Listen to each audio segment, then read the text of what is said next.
হবে। আপনারা জেনে যেন আপনাদের সদস্য বা বিশ্ববিদ্যালয়গুলোতে এটা নিয়ে কাজ করতে পারেন, কারণ একটা ভুল ধারণা দেওয়া হচ্ছে জনগণের মধ্যে, বিশেষ করে আপনাদের ওই সোশ্যাল মিডিয়ার মধ্যে, যে বিএনপি সংস্কার মানে না। বিএনপি তো সংস্কারের জনক। 1975 সালে শহীদ প্রেসিডেন্ট জিয়া রহমানই একদলীয় শাসন ব্যবস্থাকে বাদ দিয়ে বহুদলীয় গণতন্ত্র নিয়ে এসেছিলেন। তিনি জনগণের স্বাধীনতা, বাক স্বাধীনতা ফিরিয়ে দিয়েছিলেন। তিনি প্রেস ফ্রিডম দিয়েছিলেন, বিচার বিভাগের স্বাধীনতা দিয়েছিলেন।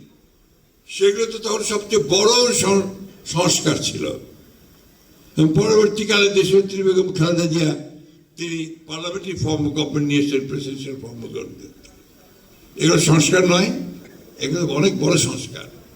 তারপরে কেয়ারটেকার গভর্নমেন্ট, আমরা প্রথমে রাজি হইনি বিভিন্ন কারণে, পরে আমরা দেখেছি যে জনমত এটা চায়, আমরা রাজি হয়েছি এবং নির্বাচন করে স্পেশাল অধিবেশন করে সারা ধরে অধিবেশন করে আমরা এই কেয়ারটেকার গভর্নমেন্ট যে আদেশ, যে বিধান, সেটা আমরা কনস্টিটিউশনের সন্নিবেশিত করেছিলাম।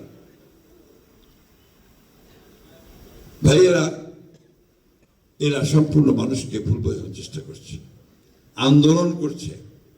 এখন আপনার জামাতের নেতৃত্বে 11 দল, তারা এটার উপরে আন্দোলন করছে। উদ্দেশ্যটা কি? উদ্দেশ্য হচ্ছে আবার বাংলাদেশকে ডিস্টেবিলাইজ করা, অস্থিতিশীলতার দিকে নিয়ে যাওয়া। আল্লাহর কাছে হাজার শুকর যে এই পার্লামেন্টের অধিবেশনের শেষ দিনে বিরোধী দলের নেতা বলেছেন যে তারা সহযোগিতা করতে চান এবং তারা পার্লামেন্টে এই সমস্যার সমাধান করতে চান। আমাদের মাননীয় আইনমন্ত্রী তিনি আপনার একটা প্রস্তাব দিয়েছেন যে আসুন আমরা একটা সংবিধানের উপরে যে সংশোধন করব তার জন্য একটা পার্লামেন্টারি কমিটি তৈরি করি। এই পার্লামেন্টারি কমিটির প্রস্তাবও তিনি দিয়েছেন। বিরোধী দল বলেছে তারা চিন্তা করে জানাবে।